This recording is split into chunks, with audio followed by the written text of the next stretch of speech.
29 महानगरपालिकांच्या आगामी निवडणुकांची तारीख ठरली. 15 जानेवारी रोजी मतदान, 16 जानेवारी रोजी मतमोजणी.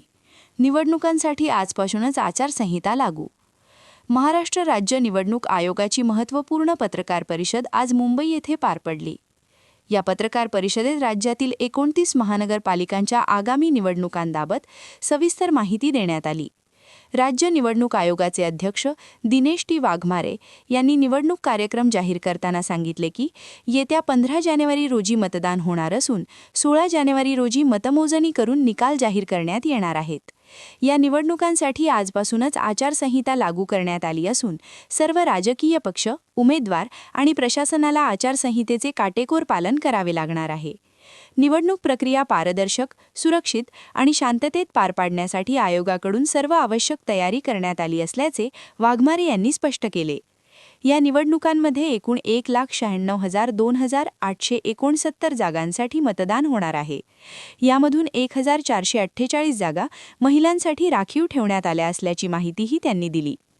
आणि या दृष्टीने स्थानिक स्वराज्य संस्थेच्या या निवडणुकीच्या दृष्टीने आपल्याशी संवाद साधावा आणि आपल्या माध्यमाने मतदार, उमेदवार, राजकीय पक्ष व इतर सर्व संबंधितांपर्यंत हा संदेश पोहोचण्यासाठी आज आम्ही राज्य निवडणूक आयोगामार्फत ही पत्रकार परिषद आयोजित केलेली आहे. मला आपल्याला सांगा की ही परिषद ही फक्त नगर परिषद आणि नगरपंचायती निवडणुका संदर्भात आज मी संवाद साधणार आहे.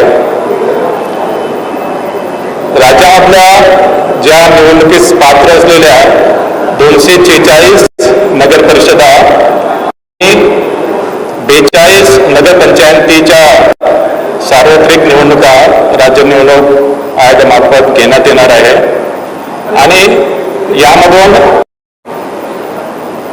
एकूण 6,859 सदस्य आणि 288 अध्यक्ष यांची निवड होणार आहे. 246 नगर परिषदांमध्ये नवनिर्मित नगर परिषदा समावेश आणि 236 नगर परिषदांची मुदत संपलेली आहे. राज्यामध्ये एकूण 147 नगरपंचायती आहे. त्यापैकी 42 नगरपंचायतीसाठी निवडणूक होत आहे. त्यामध्ये 15 नगरपंचायती आणि 27 नगरपंचायत मुदत यापूर्वी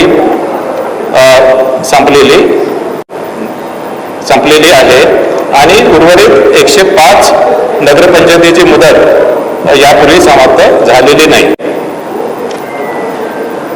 नगर परिषदची साधारणतः सदस्य संख्या ही 20 ते 75 आहे आणि नगरपंचायतची सदस्य संख्या ही 17 आहे. नगर परिषदेची निवडणूक ही बहुसदस्यीय पद्धतीप्रमाणे आहे आणि साधारणतः एका प्रभागामध्ये सर्वसाधारणपणे 2 जागा नगर परिषदेमध्ये असतात. पण नगर परिषदच्या सदस्य संख्येचा आकडा विषम जर असेल तर मध्ये एका प्रभागामध्ये 3 जागा असतात. म्हणजे साधारणतः मतदारांना 2 ते 3 सदस्यांसाठी वोटिंग करावं लागेल. याशिवाय नगर परिषदेचा एक अध्यक्ष आहे, यासाठी सुद्धा मतदान करावं. नगरपंचायतमध्ये आपल्याला माहिती आहे की फक्त एक सदस्य असतो आणि एक अध्यक्ष. त्याच्यामुळे तिथे मतदारांना नगरपंचायतीसाठी 2 मतं द्यावी लागते.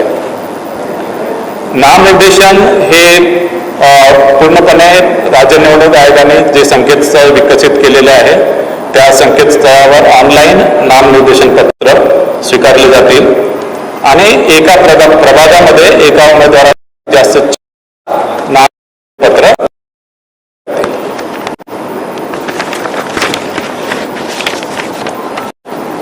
संकेतस्थळावर नामनिर्देशन पत्र दाखल केल्यानंतर त्याची प्रिंटआउट काढून ती संबंधित निवडणूक निर्णय अधिकाऱ्याकडे उमेदवारांना द्यावी लागेल.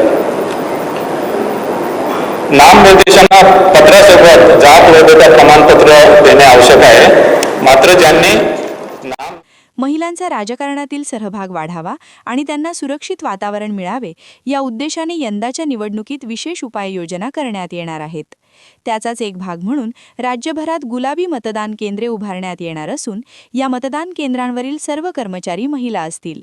महिलांनी निर्भयपणे आणि उत्साहाने मतदान प्रक्रियेत सहभागी व्हावे यासाठी ही संकल्पना राबवण्यात येत असल्याचे आयोगाने स्पष्ट केले. राज्य निवडणूक आयोगाकडून मतदार जनजागृती, सुरक्षा व्यवस्था, मतदान यंत्रांची उपलब्धता आणि प्रशासनीय यंत्रणेची सज्जता याबाबतही योग्य ती तयारी पूर्ण करण्यात आली असल्याचे सांगण्यात आले. येत्या काही दिवसात निवडणूक प्रक्रियेबाबत अधिक तपशीलवार सूचना व मार्गदर्शक तत्त्वे जाहीर केली जाणार असल्याचेही आयोगाने नमूद केले.